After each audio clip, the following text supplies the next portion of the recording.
All right. On this episode of Wow Women on Weed, we have JM Balbuena, a trailblazer whose work bridges advocacy, entrepreneurship, and storytelling. JM is redefining what leadership looks like in the cannabis industry. A U.S. Navy veteran turned award winning author, filmmaker, and advocate. JM has used her voice and vision to push forward conversations around equity, representation, and empowerment. From her groundbreaking book, The Successful Cannapreneur, to her thought provoking documentary, Roll Up for Equity, and her latest work, Green Renaissance. JM continues to spotlight the power of cannabis as a tool for change, healing, and opportunity. In this episode of Wow Women of Weed, we explore her evolution from service member to industry thought leader, her fight for social equity, and how she's building a legacy that uplifts women, veterans, and the communities of color in the new green economy. Thank you so much for joining us today, JM. Very happy to have you here. Much. Thank you so much for that beautiful intro, and thank you for having me here today. Absolutely, my pleasure, my pleasure. So let's get right into it. So JM, you've worn many hats: Navy veteran, filmmaker, author, entrepreneur, like no small feats. What first Mhm. sparked your connection to cannabis, and how did that relationship evolve into a full-fledged career? Well, it was the medicine. I mean, coming out of the military and dealing with some of the aspects that veterans deal with when they come out of the military, I found solace in cannabis, specifically Yep. dealing with a sleeping disruption situation where another veteran Hmm. recommended cannabis.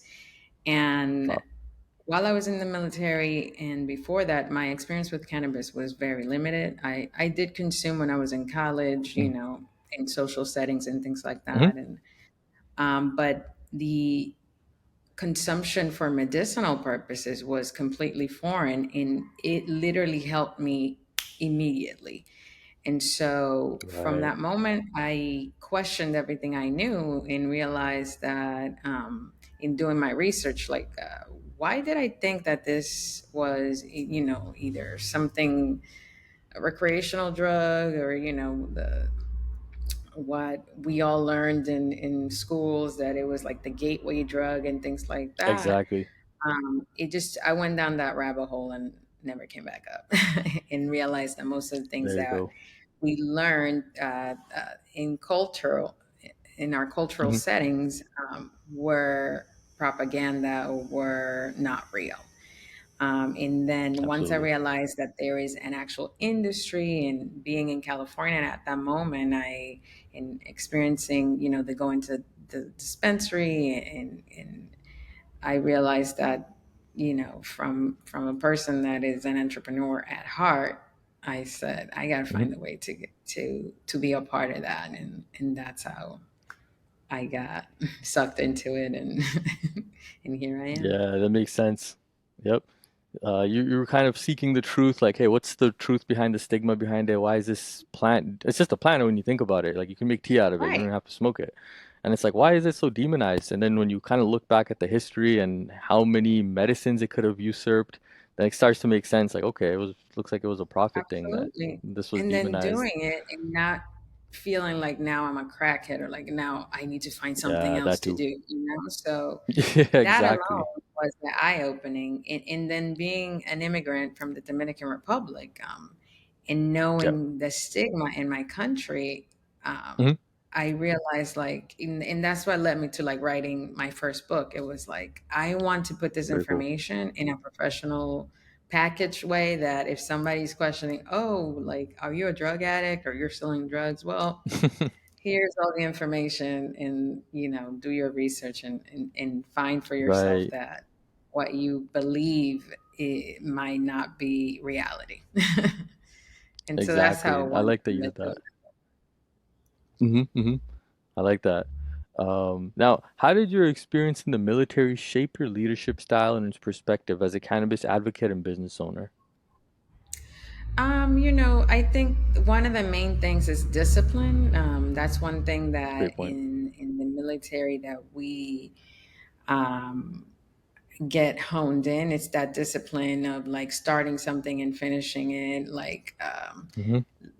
learning the process and adhering to it, and figuring out like whether things work or not, and then the process of I think the cannabis industry is very complicated. Like there are many layers to it.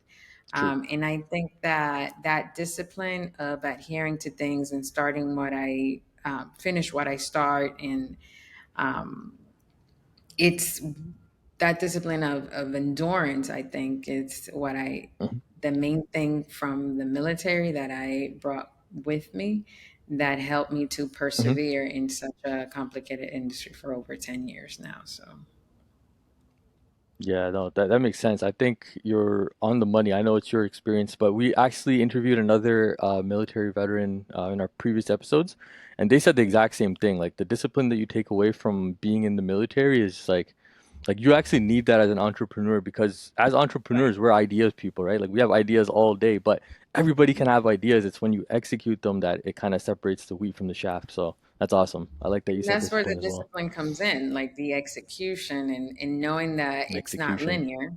It's there's going Yes, to be highs and lows. And so adhering exactly. to staying the course when it seems like everything is lost, because it happens a lot in this Mm-hmm. space. I think that, and also, one thing too, community. Like being in the Okay, military is a community centric experience. And so makes the sense. cannabis industry, and even not the industry in itself, just the culture of Mm-hmm. cannabis is community based. And I think that as well was a familiar feeling from being a Mm. military individual. Yeah, no, that's a great parallel you made. I actually never thought of that. And like you're right. Like obviously in the military, like those are your like brother and sisters. Like you go to war together, so Right. obviously you got to have each other's back. But then with weed, it's like a lighter version of it where it's like, oh, like you don't have bud, like don't worry, bro. Like I'll smoke you up. Like don't worry about it. Like like puff puff Right. pass. Like everybody gets to enjoy. So like that's very cool. That's very cool that you tied that But in also community with. like the patient Mhm. and the information. Like once I have this information that this is a Yeah, good plan that can help so many people, yeah, and now so making many. sure that there's access for those that don't have the knowledge. Hey, you're suffering from this, where there's this plant that can help you instead of like narcotics or things like that. So Exactly. but like you said, at the center, like the core of cannabis, like everything is community based, like from the puff puff pass to the passing of information to the advocacy work that we Good do. point. I mean, if you look Hmm. at the history in California, for instance, with Dennis Perone and those people um, that led the legalization movement, Yep. they were giving cannabis for free to patients in need, like Oh. people with AIDS that needed medicine because Hmm. they barely could eat. So cannabis helped them to eat. People with Yeah. cancer patients that were going through chemotherapy and were dealing with Hmm. the repercussions of chemotherapy, and cannabis was helping them. So the foundation No doubt. is so community based at every level, and so is the military. So Absolutely, absolutely. I like how you tied everything together with that. It makes perfect sense. Now, your book, The Successful Cannapreneur, became a major inspiration for aspiring entrepreneurs. What was the most personal lesson from your own journey that you wanted readers to walk away with? doing it, so I started my cannabis journey, I want to say like 2014, shortly Okay. after I got out of the military. And Hmm. so there was so much information, like very scattered all over. So I'm a reader. I read a lot of books, and once I get Hmm. into a topic, I like to learn. So I don't like to reinvent the wheel. There's so many people that had written Yep. books, and already there was so much information. But there wasn't a book written that I read from like the perspective of like Afro Latina in California, Oh, dealing with yeah. getting a license and dealing with being a medical patient coming out of the military. And I was writing another book at the time, and Hmm. the publisher that helped me to publish The Successful Cannapreneur, they said, based on your resume, you should probably write a book about the cannabis plant and the business of cannabis. And I Wow. said, Yeah. I've only been in it for like 6 years. I don't. Because at this point it was 2020. So I was like, Hmm. I've only been in like 6 years. I'm not sure if that's like enough. And they were like, well, for the person that's starting today on their journey, 6 years is quite a bit. So I said, Very true. let me see let me see if I have a book inside of me. Hmm. Let me see if I could put an outline together. And within a couple of weeks I did, and then I Wow. sat there and I wrote, and it was the parallel of telling my story and my experience in those 6 years, but also providing as much information as possible on what the legalization movement looked like at that point, what it looked like, Hmm. what did it look like, or it looks like, because it's still very relevant, to become an Yep. entrepreneur in this space. So not only the business aspect, but even like the mindset. So I have a chapter there called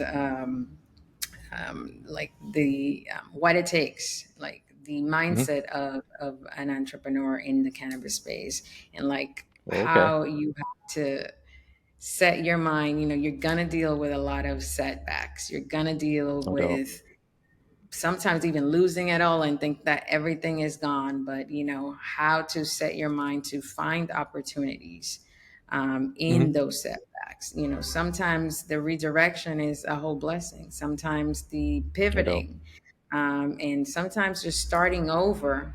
Now you're starting informed. So you were building this tower and the wind came and blew it up. Now you know that you need to make it a little stronger. So the materials I There you go. used before, that's not why you need to use to prevent that from happening again. So in that chapter, I covered all of that, because in those 6 years, I had gained, I think, about six licenses, lost three of Whoa. them, and Hmm. still kept going. And just that experience of being approved to have, a cultivation license, manufacturing license, retail license, Hmm. and then I said, oh my gosh, I can actually help people because now I understand the system. And Hmm. so Hmm. then that spawned into its own cannabis business where I helped other Wow. individuals or businesses get licensed in the state of California, Hmm. Oregon, Nevada, and Hawaii at that point. So Whoa. there's always a little bit, and so that's pretty much what the book, um, what I try to the message that I try to portray in the book, that story. Yeah, I was just gonna say like that whole story, like especially that mindset chapter, I feel as if any entrepreneur in the industry that's entering should be reading that, like whether it's man or woman, just because there's so much experience there for them to extract, right? Like at the end of the day, whether you're a man or woman, like you still got to go through pretty much the same steps. It might be a little bit Right. harder if you're a woman, right? I'm not gonna get into it, but at the end of the day, you still have to like sign the same paperwork, talk to the same people. So that I think that's really important, and more people should be reading that. So that's amazing. Now, Thank the Green Renaissance, yeah, no problem. Now, the Green Renaissance, it dives deep into culture, equity, and global impact of cannabis. Now, what inspired you to write that, and how does it differ from what you explored in The Successful Cannapreneur?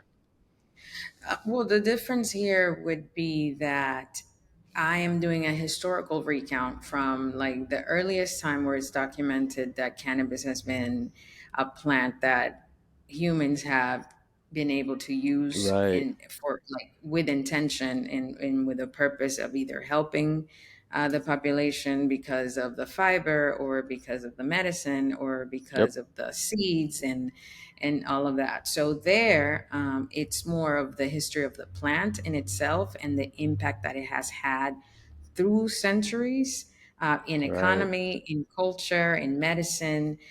So me doing my research from the moment that I started doing it for medicinal purposes, that's Hmm. when I realized, whoa, there is so much history, so much rich history.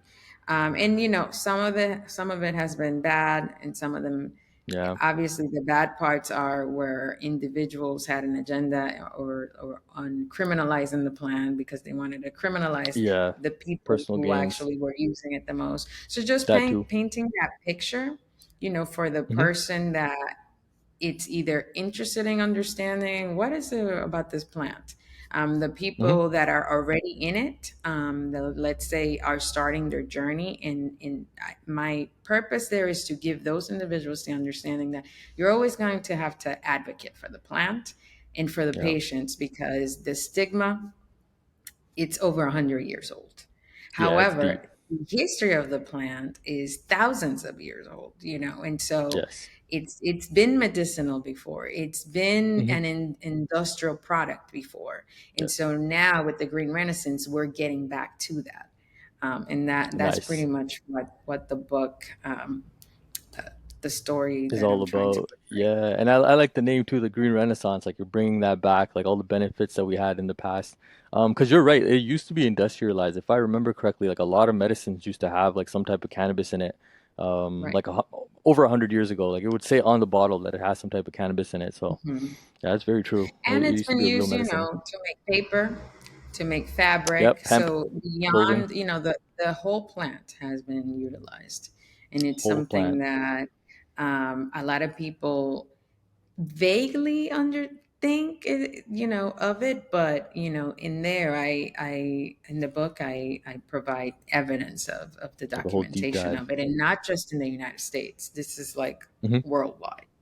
And mind you, cannabis is illegal in most places. There's only what, a Yeah, handful of legal. countries, and Yeah, in America, only I think it's 28 states that have it fully legal. exactly. Not even the full So country yet.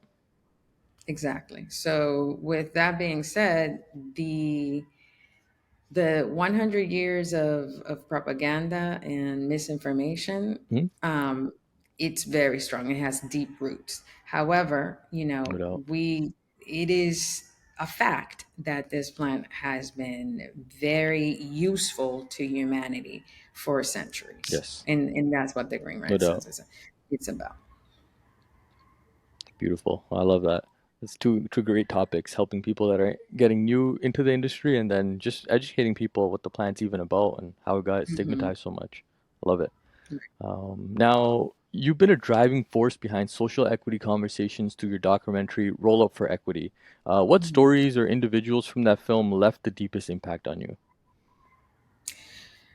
All of them. I mean, Hmm. from the advocacy, for instance, Terry Best in San Diego, she's dedicated over 10 years of her life to advocating for people, not just for equity in San Diego. So the early stages of legalization. Hmm. Um, Now that the program rolled out, and she realized, like, oh my gosh, we left certain people, especially the ones impacted by the war on drugs, outside of the Hmm. industry. So just becoming aware of all the work that she has done, and then you take it back to the individuals who actually were impacted, by the war on drugs. On the documentary, Armin King, he Yep. tells his story. Like, there is a dispensary where he was arrested for cannabis. And so, the fact that these things come like full circle, and now Hmm. he's, dedicated his life's work to impacting the community in a positive way, but also, in making sure that individuals that had the same experience that he had gain Yep. their due access to the space, not just as consumers, but also as individuals that can run, cannabis businesses. And so in San Diego, the what was going on was, just the lobbying against, the rollout of social equity, and me Hmm.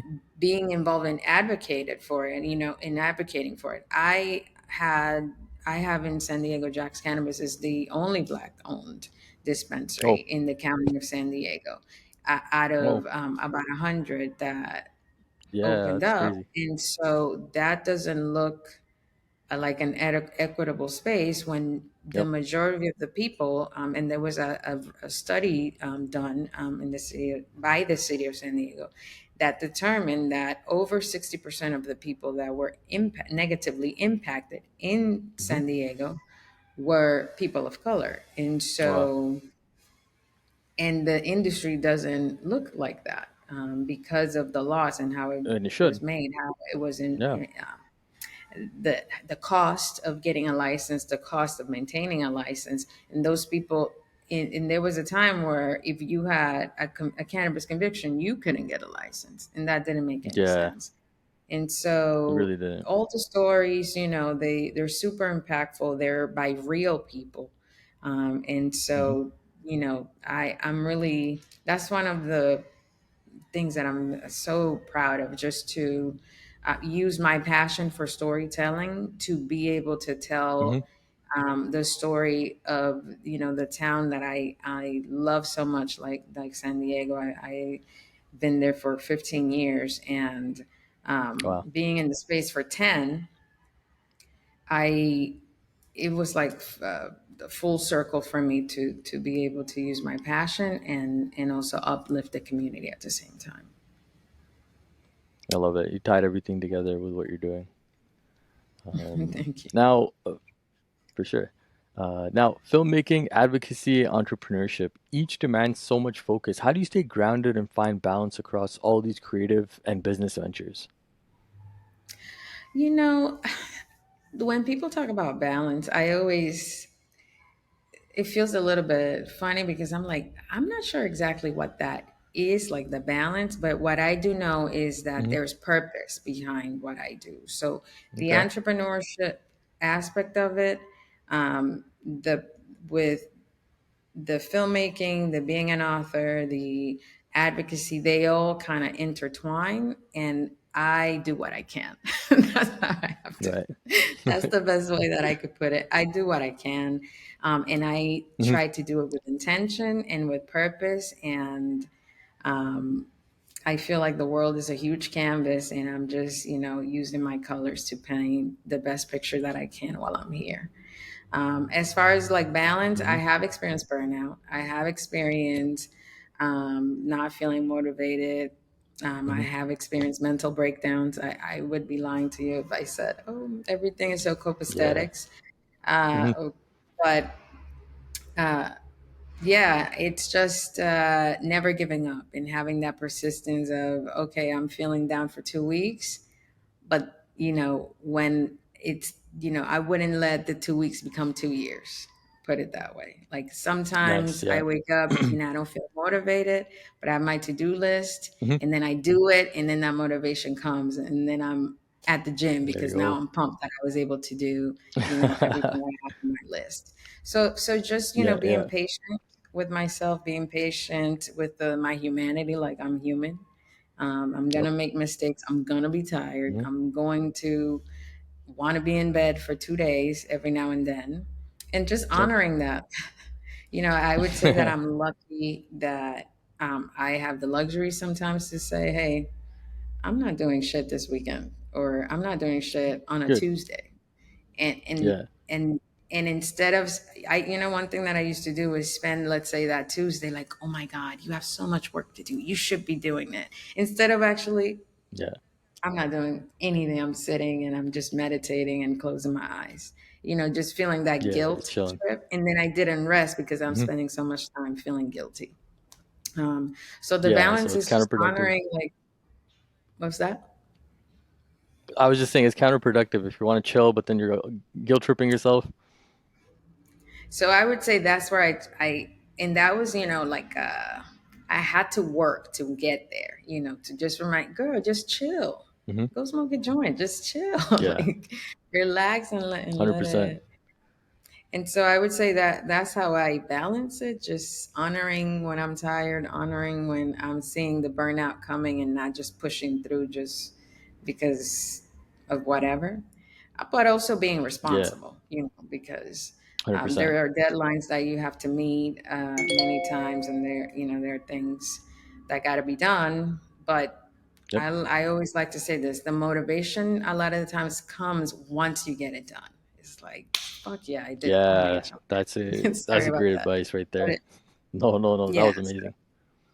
but yeah, the motivation comes sometimes from getting it done, um, and Very, very good point. and I've become aware of that, and I like to it's not linear. It's There's ups and downs, but Yeah, it's up and down. You mentioned that at the beginning, and that's so true, right? And you kind of just roll with the punches. Like you said, if you're feeling a bit of burnout, like there's no shame in taking a day or two off just to kind of reset. Like we're all human, and it's not even a gender thing. Like everybody needs some time off at times to just kind of recollect, get their thoughts in order, game plan, and see like, okay, what am I going to be tackling first? Because sometimes, like you said, it could just get overwhelming. All the deadlines start right. piling up, and you're like, can I even do all of this? Like I'm just gonna stay in bed all day. Like forget all these responsibilities.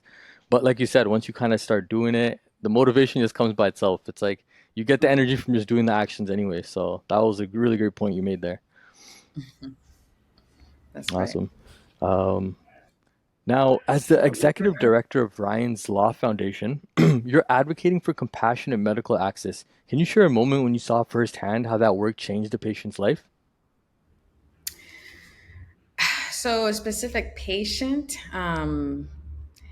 I wouldn't say I have experienced. Fortunately, I haven't been around individuals who are Okay. terminal, except for Yep. Ryan, the Yep. individual who inspired the the whole movement. However, like Hmm. in California, UCLA did a survey to the nurses at Yep. their UCLA hospital where they have their terminal patients, palliative Hmm. care. And so far, in the 2 years, the survey was in 2024, and Ryan's Law had been implemented for 2 years. Yep. All the nurses said that they haven't had any issues. In fact, they've seen how the medicine has helped these individuals cope Wow. with what they're Hmm. going through. Um, and the only thing that they said they wish they had more was education. That's the one thing that they say, "Hey, Oh. we wish we have more education so we could understand how this is helping and how we can help that Hmm. continue to help." Yep. And so Amazing. the law has been very impactful in California in a very positive way. And that is what motivates us to want to take this nationwide. Yep. Every state that has a medical program should implement Ryan's Law because these individuals that have a time clock on their backs and their families are Hmm. the most vulnerable cannabis patients, and they should have the No right doubt. to instead of having opioid induced uh, timeline. I feel like cannabis can help, and Ryan was the prime example of that. He was given eight Definitely. weeks to live, and for the first four, he was comatose under fentanyl, and Wow. uh, and so he had a 9-year old at the time, and he told his father Jim Bartel, like, I need something else. I have to spend these last few weeks with my son and his wife at the Yep. time. And so um, once he was able to get that cannabis oil, because obviously it wasn't a smokable thing inside the Yeah. hospital, but he was Right. literally aware, up, being able to FaceTime people, family and friends, to be able, to Wow. have that time towards the end there, and it was a game changer, and that's what Hmm. inspired Jim, his father, to pursue, the for Ryan's Law to be Right. available for everybody because no one else should go to what they went through. He had to the hospital that he was in, and mind you, this was in Washington, in a state where it Hmm. was a fully legal state, and the hospital Yeah. refused to allow the consumption of an oil. Yeah. Not It's a a he law. wasn't smoking a blunt. He wasn't. It was just an oil, and Yep. so Jim Bartel called 23 hospitals before one agreed to allow him to do it. Wow. And so in Wow. that in he was transferred, and in those last couple of weeks that he had left, he was able to be aware, talk to people, and it was a game changer. So Hmm.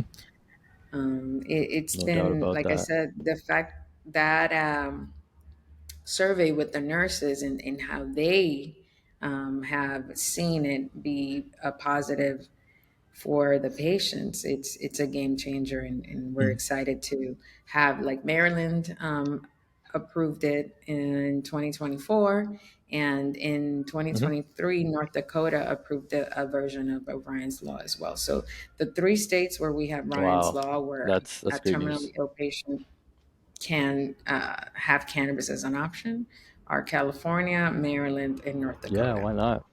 so far. Yeah, it's A shout amazing. out to Huge Pennsylvania and congrats on shout out that. to And New obviously, we York. need that statewide. Yeah, right Yeah, now, it's coming New next. York and Pennsylvania, they have bills, There we go. and that have been introduced. So fingers crossed that by the end of Yeah, 2025 fingers or crossed early coming. 2026, we have a couple of other states coming online. Yeah, it's that's great news right around the corner, and we need that like nationwide, basically. Like wherever, Exactly. if you have the plant that's recreationally used, like you should be able to use it for medicinal purposes. It should be the person's choice at that point. So Right. that's great. Amazing. Now, through Prime Harvest and Jack's Cannabis, you've been at the forefront of building a vertically integrated brand. What lessons have you learned about leadership and innovation in cannabis retail? So in cannabis, it's tough in California because that's where we No doubt. operate. Hmm. So far, it's usually like an uphill battle dealing with the laws for it to be business friendly to the cannabis space. So there's a lot of Hmm. advocacy in that regard as well. So again, like, just perseverance and having, like, the real life experience to say, hey, look, we're doing it. It's not working, or we need cooperation from the lawmakers.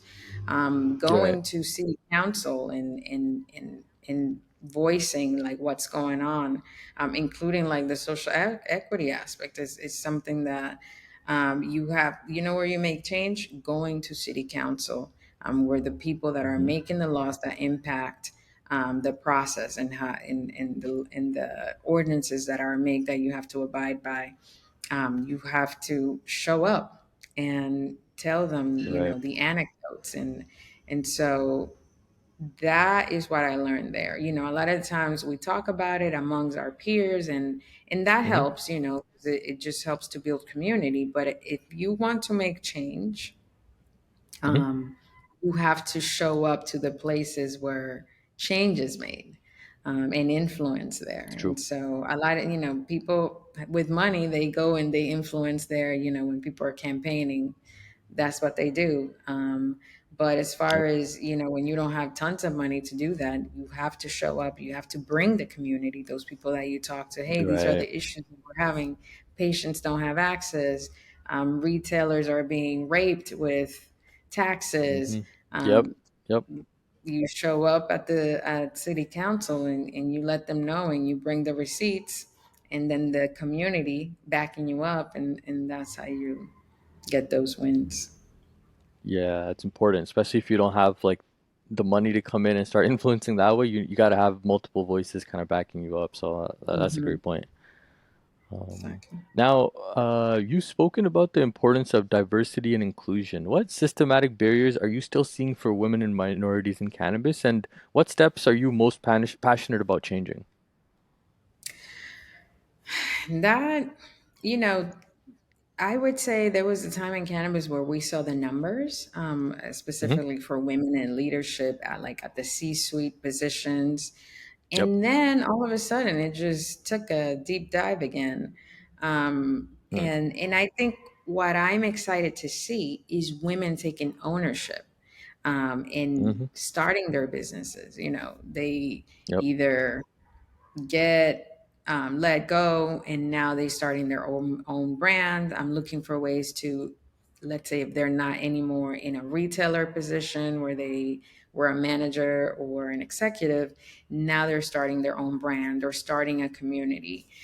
So that's one of the things that I'm excited to continue Hmm. to see, these smaller Yep. brands that are, from women who had this experience or helped build somebody else's brand, and they were let go, or whatever sour taste Yep. was left from participating there, and now they're starting their own thing and employing women. giving women opportunities, collaborating with each other. So I'm excited to see that. I love to see the diversity within the women's community. So you have the auxiliary Hmm. people, the executives coming together. You have communities like Blunt Brunch, Latinas in Yeah. Cannabis, Cannabisiac, Hmm. just women led in all, making sure that we're all educated, that we all feel like we have each other, and Hmm. like and that we can do it, that we can advance and bring the agenda forward, as long as we don't give up and as long as we are informed and keep fighting the good fight. That's it. And then once you guys like back each other up, and like this is kind of what we're trying to do with the whole series is, like women that have already paved the way, such as yourself. Like when you share your experiences, your journey, your lessons, it makes it a lot easier for women because then they can kind of put themselves in your shoes. Like, oh, like this is how JM did it. This is her advice. She's saying to do it like this and not like this because she's already done it. Like it's like a game changer for people to learn from people that are like already past what they're trying to do. So. No, Again, thank you and for being here. you bringing that up, like I remember the first time that I saw. Um, do you remember that series? It was called Bon Appetit.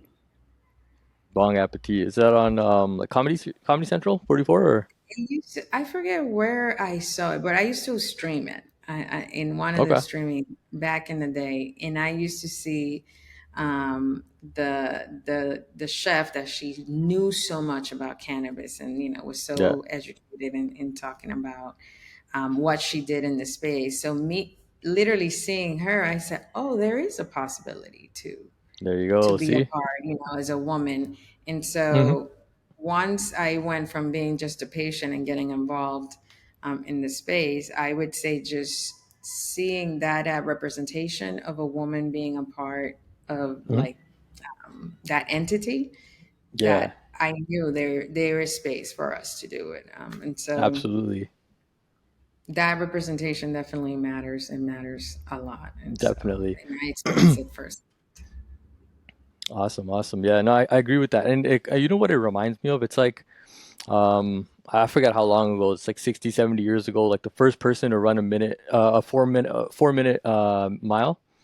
And people Hmm. thought it was not possible. And then as soon as one Right. guy did it, there's like 100 other people that ended up doing it I throughout the can year. do So it. same thing, right? They see one woman do it and it's like, oh, like light bulb moment, like, hey, like Hmm. he can do it. Like I'm a woman, I could do it too.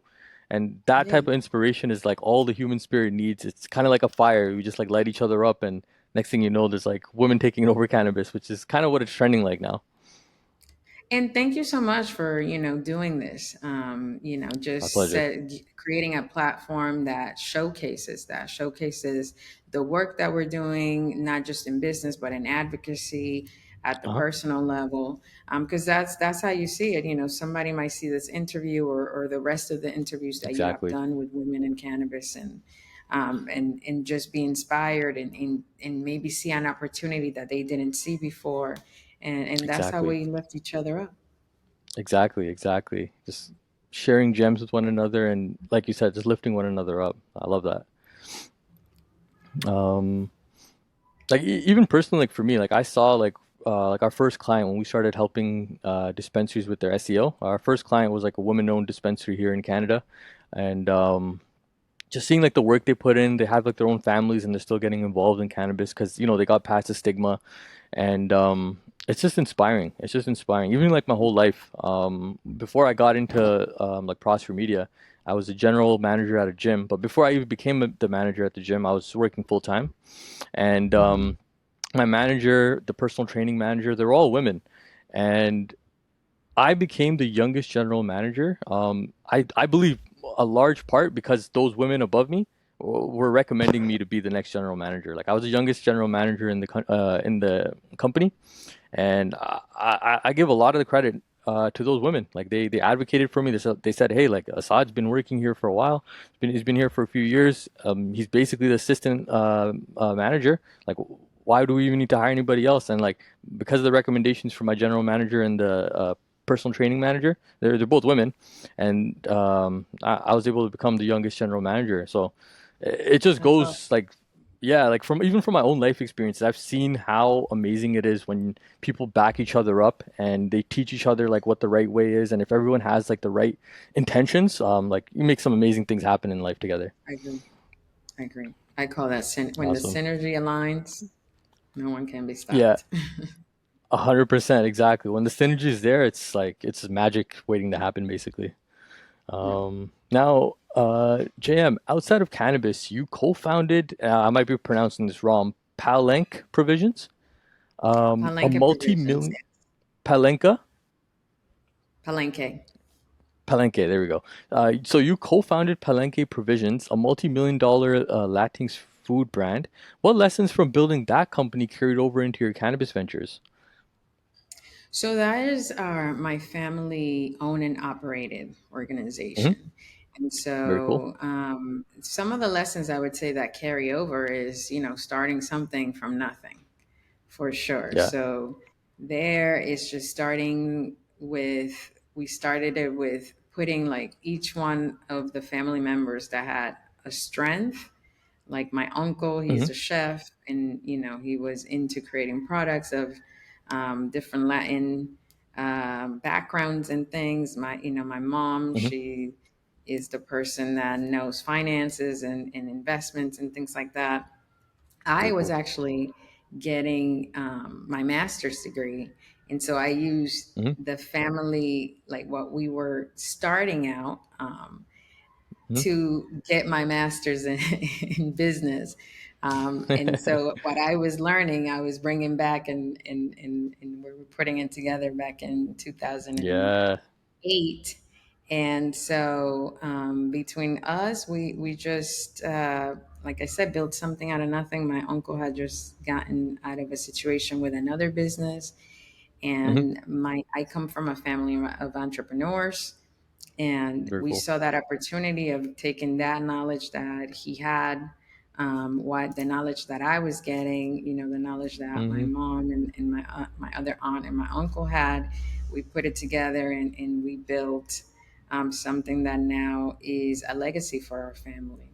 And Definitely. so in what I brought from that experience in cannabis, Hmm. about, so that was 2008, and I started in cannabis in 2015, was just that knowledge of business, of how Right. to It's important. crunch the numbers, like make the math, the Hmm. importance of marketing, the importance Yep. of, but I would say that cannabis is way tougher. It's way tougher. Like, Yeah. uh, it's There's easier more red to, tape, I guess.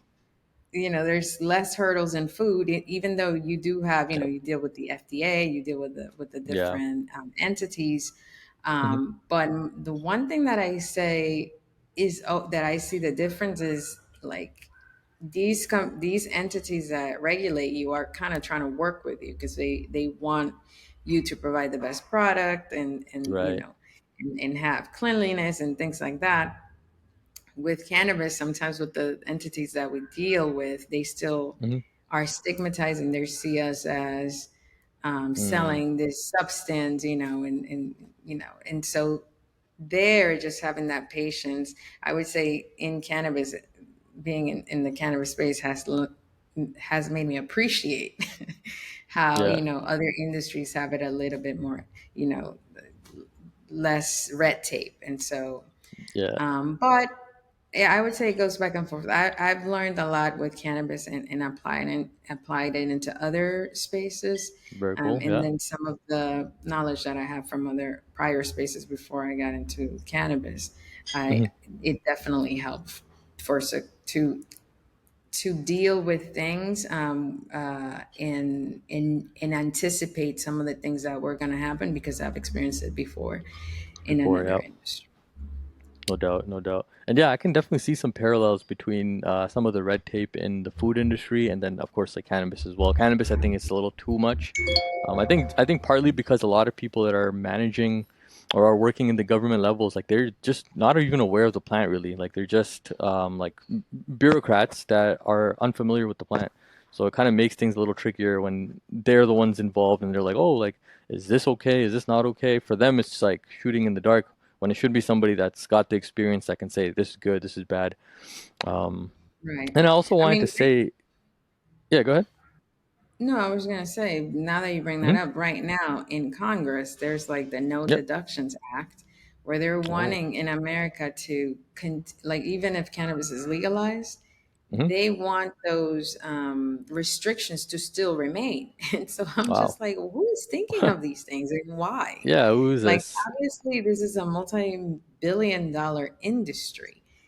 Absolutely. So far, it hasn't caused any damages that you need to be punitive with the laws that you create. Yeah. But that's another topic for another day. But that's one of the things that Yeah, I'm we could saying. go off Like topic they're there. working against you when they're creating these That's what it feels like. regulatory barriers, as opposed to No another doubt. industry where you feel like they're working with you to provide the best product for the Yeah. people. Which it boggles my mind that they don't see this product that has high demand, hasn't Hmm. caused any deaths, hasn't caused Yep. anything crazy. Nope. Um, we should all be working together.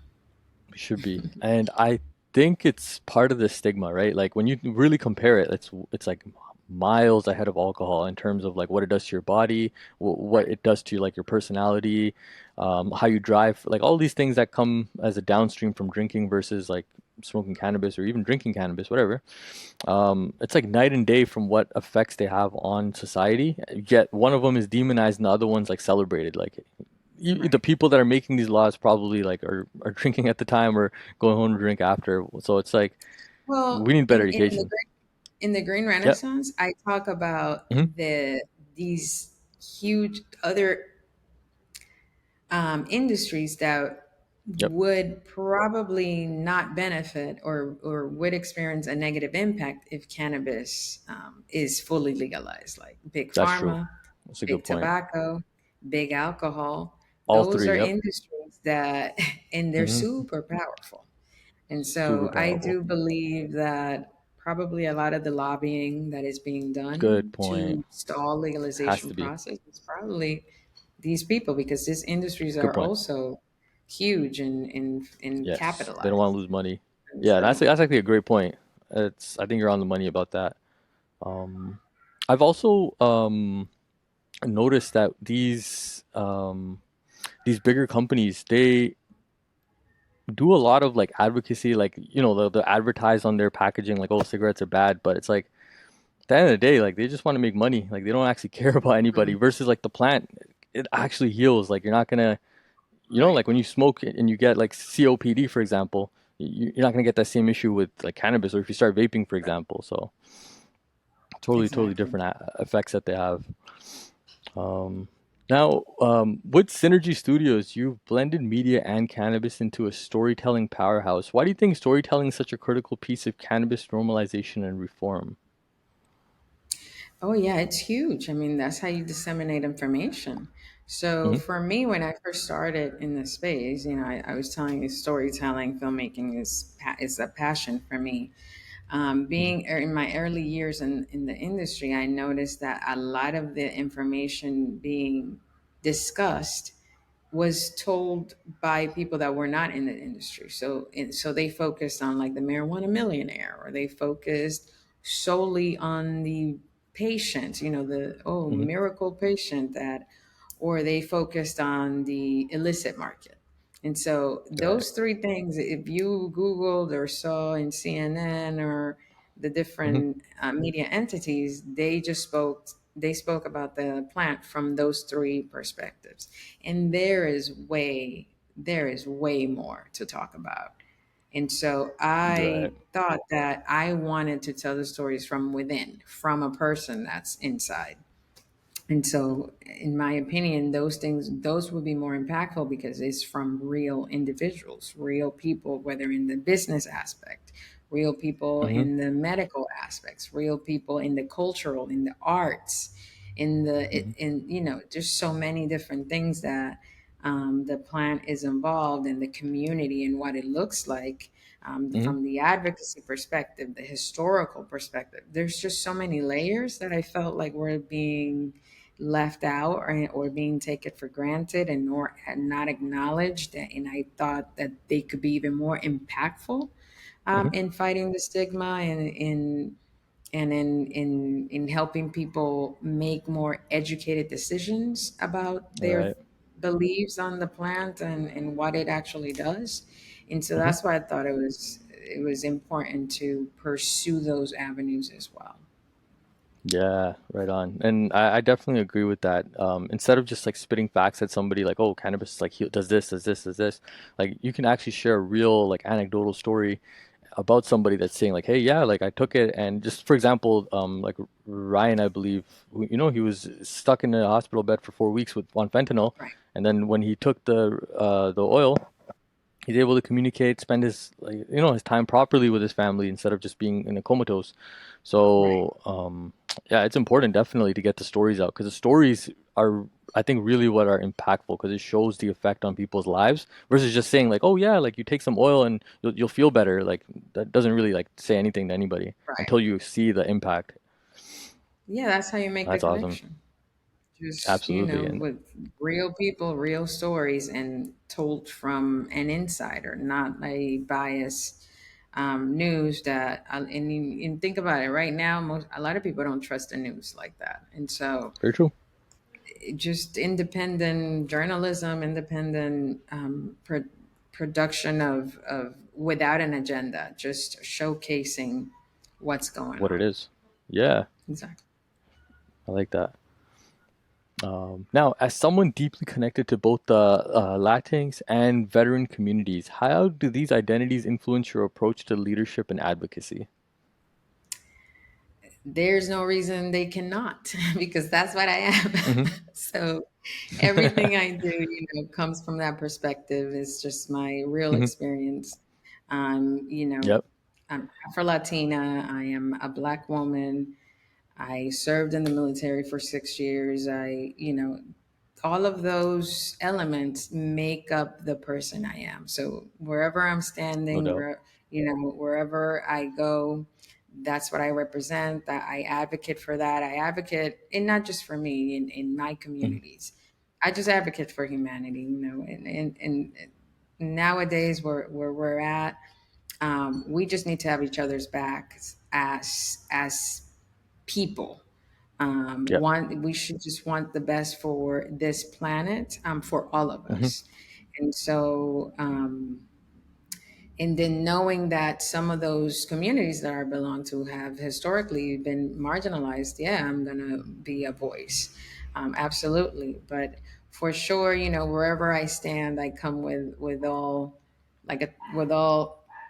my elements, with all the things that I Yeah. bring to the table that are a part of my culture, a Hmm. part of Hmm. what I have intentionally pursued, my interests, and it's what makes me whole. So, Right. Awesome. Now, you've been recognized among the 100 top Latinas shaping the world. When you hear that title, what kind of legacy do you hope to leave behind?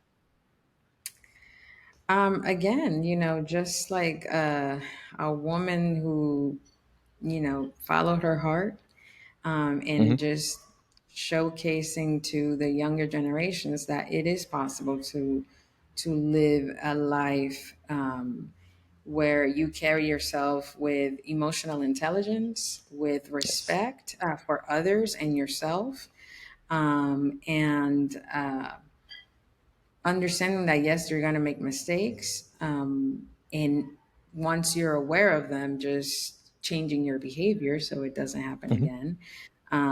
But my legacy to me is just living a full life, with all those qualities, like honestly, I don't know. But just being myself, just Yeah, um, good pursuing answer. what speaks to my heart, and not just for Definitely. Latinos, just for humans. This is for Yep. anybody, Yep. that looks towards where I'm standing, and they can see light, Hmm. and they can see possibilities, Absolutely. opportunities, and maximize potential. No doubt about that. And I feel like you did a great job just kind of like humanizing yourself because I'm gonna like toot your horn a little bit, but like you accomplished quite a bit in your career so far. So, like when other people see that, they're like, wow, like this is somebody I can like see as a role model, somebody I can aspire to be. But then you humanize yourself more when you said, there's some weekends where I don't want to get out of bed, or sometimes I have a Tuesday where I'm like, I'm just gonna just chill out, I'm not gonna do anything. But then the fact that you can give yourself that rest, those breaks, but still accomplish everything you did, it kind of lets people know, like, okay, like I don't need to just feel like I'm always burnt out to be achieving something. I can have Right. the discipline to do what I need to do during the deadlines, but I can still give myself that grace to kind of take a step back for a day or two if I need it. So just hearing that from other people that are accomplishing things just goes a long way just by itself, I think. It gives And people it's that the reality. I'd be lying to you. it's the No, reality. you got to do it. You got to do it. Yeah, you got to do it. But sometimes it's physically Yeah, impossible to do it, and or mentally impossible to exactly. do it. So Yep, you also yep. have to give yourself grace. You also have to be You do. mindful.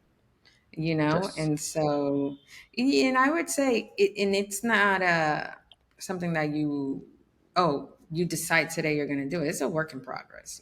You have to It's a work like in progress. make your mind like it's a muscle that you have to Yes. work it out. You have to work it out, and sometimes you don't work it out for a month, and then boop, you kind of it starts muscle atrophy. Are you familiar with that term? That if you Yep, like you yep. work out a lot, and then if you don't for like a It goes certain away. after a certain amount of time, it starts going away. So it's like you also Yep. have to work it out. Yeah, So that's a great point. just having that understanding, and it comes as I get old. As you get older, these Hmm. things um, are easier to digest, because when you're younger, Makes you sense. you want to conquer everything and you want to do everything and all the things. As you get older, you You realize wisen up. that, yeah, that is not about how much, but just the quality. And so, The quality is what matters. seeing the quality, and that's what motivates. Okay, I did that. I could do. Then I can do this, and I can do that. Hmm. But like I said, being mindful of where you are today, and Yep. you check your energy levels, and then you act Hmm. accordingly. Yeah, that's great advice. And just to tie in something else you said a little earlier, it was basically kind of, take accountability of yourself, like see what mistakes you're making, and then stop making those mistakes, like improve, learn from the past. Don't just keep dwelling on the same mistakes, because then, your wheels are stuck in the mud, basically. So yeah, Right. solid advice. So, what advice would you give to young women, especially women of color, looking to step into the cannabis space but are unsure where to begin? My main advice would be to find something that you love doing, because this industry is not Okay. easy. You're dealing with a federally controlled substance. And so if Hmm. there's something that you really love, like for me is like very gun ho on the creative side of things, so I wrote books, writing is why I always say it's my superpower. So I wrote Yep. books because I know that that would keep me engaged. I film because filming is something that I'm super passionate about. So that kept me, Hmm. pursuing and starting something, and getting it all the way to the finish line. And then I love business. So like I was involved in the Yep. dispensary side of things. And I love that one in the sense that it wasn't my favorite, but I loved it enough Hmm. that it gave me so much information that I could use on the creative side. It gave me that understanding of the industry in itself and the pain points and the great things about it. So I would say finding the corner of the industry that you can attach to something that you love and that becomes like your why. If Hmm. those two link up, you will be able to endure, the ups and downs, with not ease, but at least without wanting, or feeling like so frustrated that whenever you remember why you're still doing it, it'll give you Hmm. more power to keep going. So that's my main. But just inform yourself. Inform yourself Right. as far as like dealing in business. Make sure you read contracts. Make sure you have maybe, Good if you advice. can, like a professional, like a lawyer, somebody that can give you legal advice before you get Hmm. engaged. A lot of the times we do, let's say I know a lot of women who work their butts off and expecting maybe some equity in return, but they didn't have any paperwork Oh done, man. and it was kind of like a verbal agreement. I would say stay away from those as much as possible. Um, Right. but for sure, educate yourself about the space, educate yourself about the history of the plants, because once you know that a lot of the shit that we're going through right now has happened Hmm. before, how we overcame it, then you Yep. can, and then apply it to the times now, then you can work from like an empowered position. And so, I said a lot, Right. but in a nutshell, Good those would be advice. my recommendations. Yeah, no, for sure. I think that's great advice. Making sure everything's kind of written down because Yeah. I've been through similar situations where you kind of trust the person and it's like okay, like it's a handshake deal. Like I mean, they do work. It's not like they all fail. So you think okay, why would something go wrong with me? And then it just takes that one time for you to learn. Like okay, just put it in writing. It's simpler. Right. That's Awesome. the key. That's very Key, paramount. You got to put it in especially in writing. business. Yes. Um, Yeah. and That's true. Because a lot of people, I mean, they kind of say, all's fair in like love, war, or like business. So a lot of people, they're like, okay, like, we don't have it in writing. It's fair game for us to kind of like cut out the other person all of a sudden. Like that's just how the people rationalize it. Even though, like from a moral standpoint, like, come on, your word should be your bond, right? So I think that's great yeah, and advice. It just kind of covers you your back. things change Yeah. so much in the space that even if, let's say, this person didn't mean to, well, to cause you harm or anything like that, but if you have it in writing, then it can uphold in court. And let's say now they Yep. are, an example would be they now, yes, let's say you did a loan to somebody, and it was Yep. like, and it wasn't like an investment, but it was like a loan that you gave the money and you were supposed to give back. If there is a paper trail, let's say that company is now bankrupt, then you're on paper, Hmm. then you can say you are one of those debtors, or you're one of those people that that company owes money. And if there's um, anything that's going to come out that's going to be distributed, then you are on that list. So, that's just an example of how you can be covered. Yes. The other would be now, you're doing all this work and it's for equity, but there's nothing written down on what that equity is going to look Hmm. like. Well, the possibility of that equity looking like zero, it is a possibility. So you want to make sure that that is not you want to cover your butt so that that doesn't 100%. materialize. And then if you say I'm Yeah, going to do exactly. this much for 5% or for 1%, then it's written down, it's signed, it's sealed, and now you can work with peace of mind. So those types of things are very Great point. important. And a lot of the times, like in startups, if you're working for a startup, it's like a lot of handshakes that Hmm. are being done and a lot of trades and things.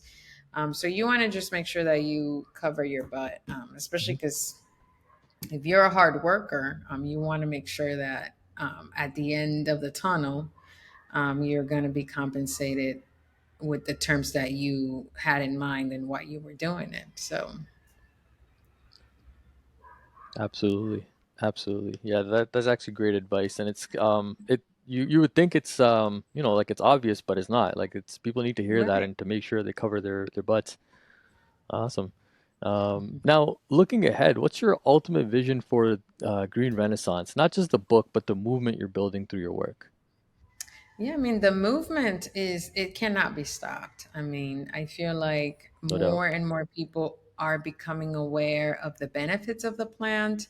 I do feel like Hmm. the younger generations, like these Gen Zers, they are leaning more Hmm. towards plant based than alcohol, than all these other.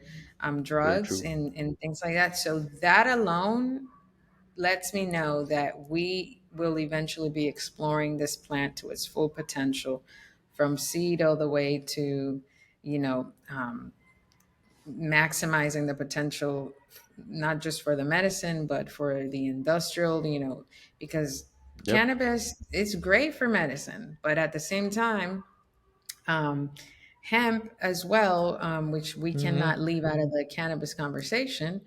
Yep.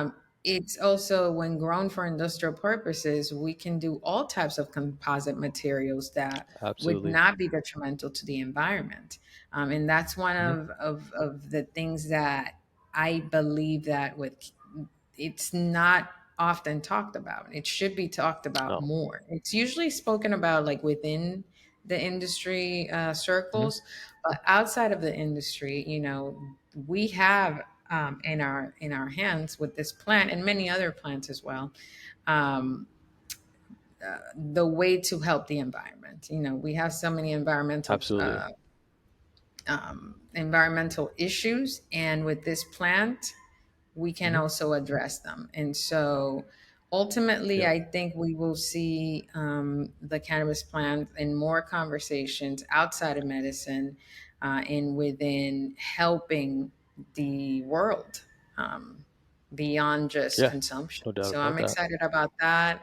I'm excited about the Hmm. generations that are coming after us, completely Hmm. doing away with the stigma and Yep. opening the door for the exploration of how we can make this plant a part of our lives, because it already has been, and that's the whole part Absolutely. of the Renaissance. Yeah. Like, we're coming Yep. back to what it is, and in the Green Renaissance, it's not even a term that I coined. Shout out to Hmm. Julie from Skunk Magazine. She's been educating about this concept for a long time. So um, Nice. it's only up from here. It's only greener from here. It's only greener. Yeah, I like that. Yeah, and just to touch on a point you made about the younger generation kind of staying away from cigarettes and moving towards more natural products like cannabis. I saw a stat recently where it was like a couple decades ago, 2, 3 decades ago, it was like 30, 40% of high school, college students were using like cigarettes, and now it's like Mhm. 2 to 5%, and they replaced it Right. with cannabis basically. And I was like, wow, like that's huge. That That's like a win. and a lot of in another study too that shows that where Hmm. in the places where cannabis is legal, Yep. from legalization, from when they legalized the usage of like teenagers and like underage has gone Okay. down, because they don't associate it Wow. now with something that they have to do like out of curiosity or anything like that. They now associate it Right. It's not like with a either legal being thing. medicine, or it's just like parent my parent does it Wow. for whatever purpose they're doing it, and so Right. there is a correlation of that. Like, it takes the stigma away, Definitely. it takes it away from being this curiosity Hmm. element, and so in many ways that is why I believe that the green renaissance is imminent. Yeah. It No can't doubt. be stopped. So. No doubt. There's a couple other points that I remember. One of them was with all the legalizations happening, one thing that they noticed was they're not seeing an increase of traffic accidents due to cannabis. Like it's the numbers are the Right, same as they were before. So that's right. another huge win showing like, okay, this isn't like, we're not gonna all start crashing into trees and other cars just because we're smoking and driving. No, I When mean, you look at most the people. history, you become like sharper when you drive, if anything. I would say, there's Right? people that probably cannot consume and drive, but I would say Yeah, everyone's different. even before legalization, people were consuming and driving, and not to say that people should No one could consume and tell. get behind the wheel, and not endorsing that or anything like that. Yeah, But there's people. Give you a 100%. great example. Somebody, let's say, with Parkinson's, and that has uh, like Okay. their hands are shaking and things like that. They use it.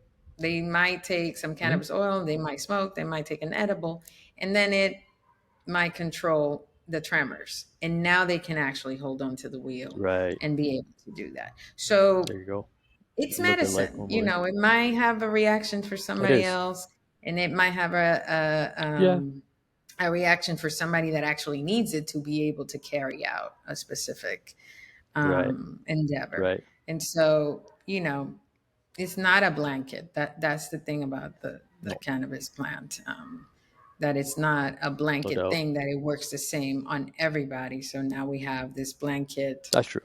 rule that now needs to apply for everybody. So, Yeah, that's a good point. there have done some studies where it shows that cannabis has, like, to some people it doesn't impair them, to be able to Yeah. drive, or to be able to do a motor, like, operate a motorized tool or something like that. So Yeah. Well, that's a good point. yeah, I There's mean, I know there's NBA players that literally like smoke up and then play in the game. Like that's they've admitted to it. The and teammates have said baseball like, "Oh players. yeah, this guy was out of his mind, but he's playing in the NBA. Baseball too. Wow, there you go." Right. And even one that would be even more impactful is football, American football, because it's highly Wow. physical. A lot of the players Yep. get concussions and things like that. And a lot of them, once they get out, Yeah. they advocate for cannabis because it has been able to help them deal with the issues that come with it, having a lot of concussions. It's that mental Hmm. health. Some of them have been able to address the ramifications of that with cannabis. And so there's plenty of That's a good point. football players that advocate for the use of cannabis and replacing the opioids that they Hmm. are prone to consume, or even advised Yeah. The hard drugs. to do so. Hmm. And the same thing with veterans, same thing, dealing with PTSD. Yep. Um, and at times where you get paralyzed from the PTSD and that, Hmm. then with the cannabis, you are able to function. And so, Definitely. again, it's not a blanket. I know people that get paranoid consuming cannabis. Yeah, So that's true. those people should not get behind the wheel. Now, the people Yeah. with the conditions that we mentioned, they might need it to be able to do it. So, Exactly. To function. as the closer we get to legalization and doing more research and in understanding Hmm. um, how the plant operates, in the body of millions Hmm. of people, then we'll be able to know. And then the consumption and the experience is so personal. It Definitely. all goes back to not being a blanket situation for people. It's every single Yeah. person has a different reaction and a Affects them a different little differently. experience. Exactly. There's different strains, things like that. And, I doubt, no and doubt, then no the doubt. diversity of the product in itself, and the diversity of Exactly. the ability to consume it in different ways. Some people might not do it That smoking, too. some people like to drink it, some people prefer an oil. You don't even Eat have it, to whatever. ingest. There could be topical.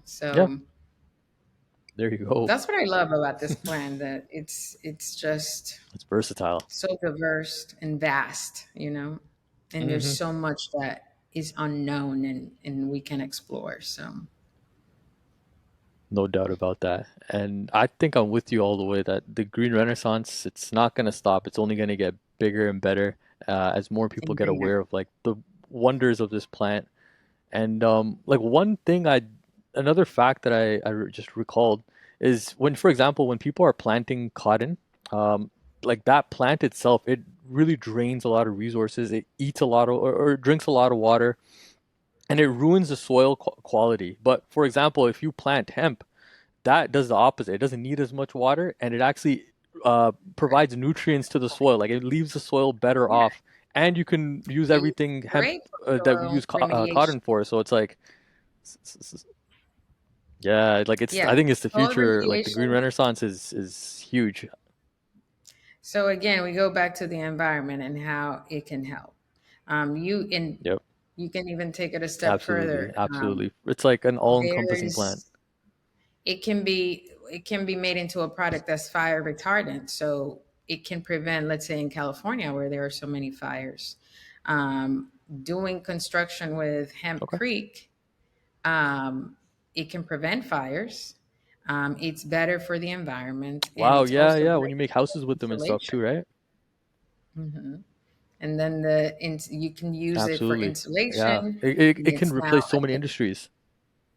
Hmm. that's what I was saying. And there's a chapter in the book in Green Renaissance that talks about all the different impacts of these industries, that it can collect. But Amazing. ultimately, the impact is positive for humanity.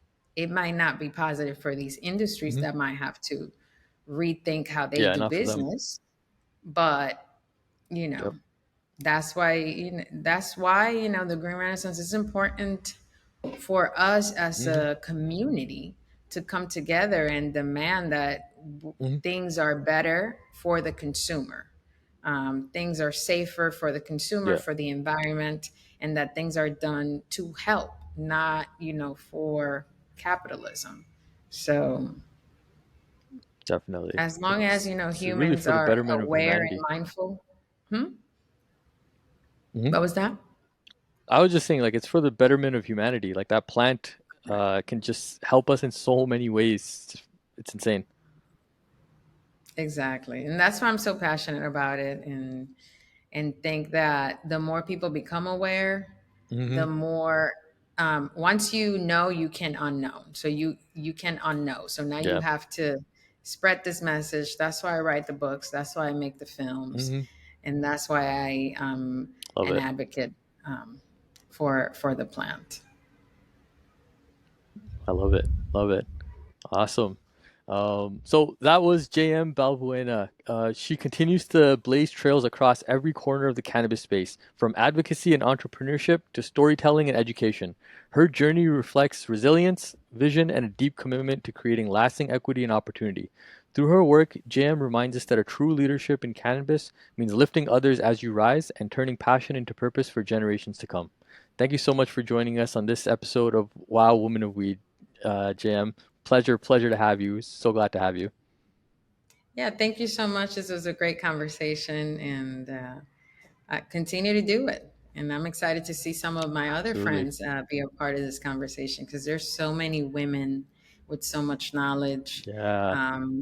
that that No doubt. this platform can definitely benefit from.